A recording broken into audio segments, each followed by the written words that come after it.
Adam kaula teh erek yen batur hirup anjeun nu dicokot tina tulang rusuk belah kenca nu bengkok anu ulah loba tatanya anjeun teh sangat berhasil bagi umat manusia.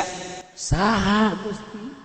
Cokot dengan cara Gusti nyokotna tulang rusuk Adam belah kenca nu handap bengkok luar biasa.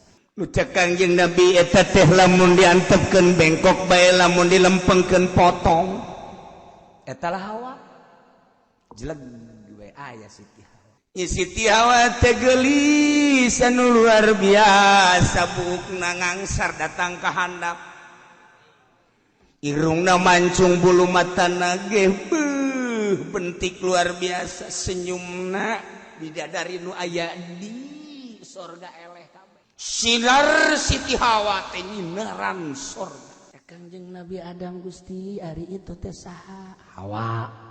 Kok beda jeung abdi? Beda.